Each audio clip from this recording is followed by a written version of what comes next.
بسم اللہ الرحمن الرحیم۔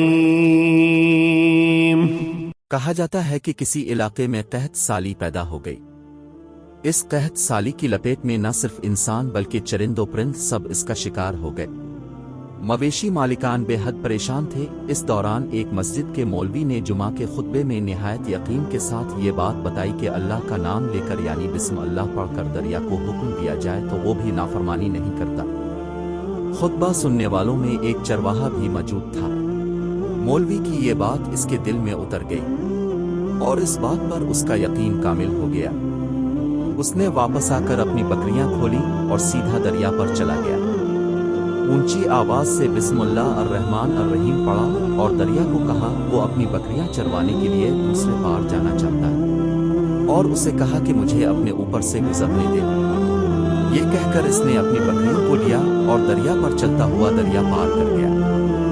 دریا کے دوسری طرف کا علاقہ گھاس سے بھرا پڑا ہوا، درختوں کے پتے بھی سلامت تھے کیونکہ کسی کو یہاں تک آنے کی رسائی نہیں تھی۔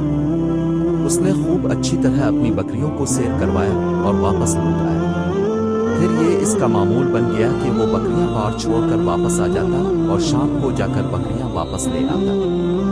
اس کی بکریوں کا وزن دگنا چوگنا ہو گیا۔ لوگ چونک گئے اور اس سے پوچھا کہ وہ اپنی بکریوں کو کیا کھلاتا ہے۔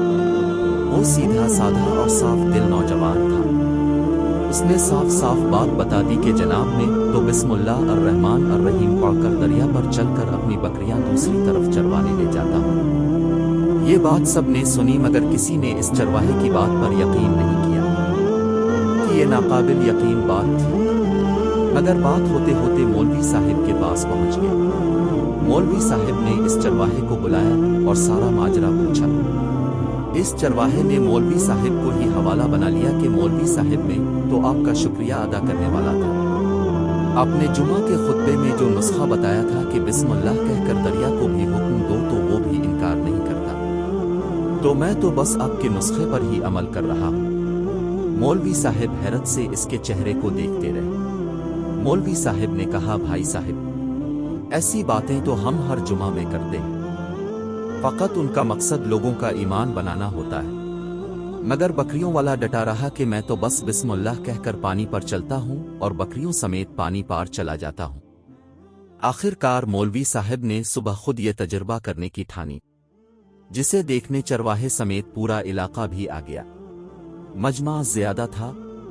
مولوی صاحب نے ایک دو بار سوچا کہ انکار کر دوں کہ کہیں ڈوب نہ جاؤں، مگر وہ جو مولوی صاحب کو کندھے پر اٹھا کر لائے تھے اب بھی جوش و خروش سے اللہ اکبر کے نعرے لگا رہے تھے اور مولوی صاحب کے حق میں تعریفیں کر رہے تھے۔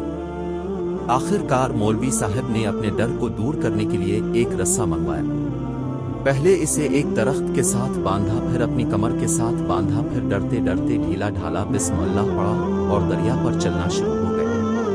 مگر پہلا پاؤں ہی رکھا تھا کہ پانی میں گر گئے۔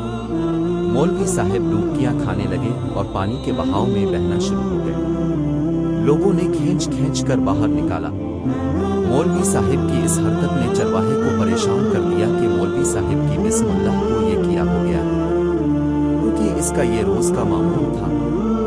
اس کے اپنے یقین میں کوئی فرق نہ آیا۔ اس نے بسم اللہ کہہ کر بکریوں کو پانی کی طرف اشارہ کیا اور خود ان کے پیچھے چلتا ہوا پار چھوڑ کر واپس بھی آ گیا۔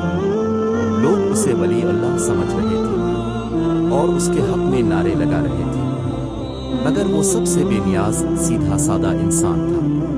وہ مولوی صاحب کے پاس پہنچا اور کہا مولوی صاحب میں آپ کی بسم اللہ کی تعریف سے کافی پریشان تھا، مگر پانی پر چلتے ہوئے مجھے آپ کی بسم اللہ کی بیماری کا پتہ چل گیا۔ اس چرواہے نے درخت سے بندھی رسی کی طرف اشارہ کیا اور کہا مولوی صاحب یہ آپ کی بسم اللہ کی بیماری آپ کی بسم اللہ کی برکت کو یہ رسہ کھا گیا۔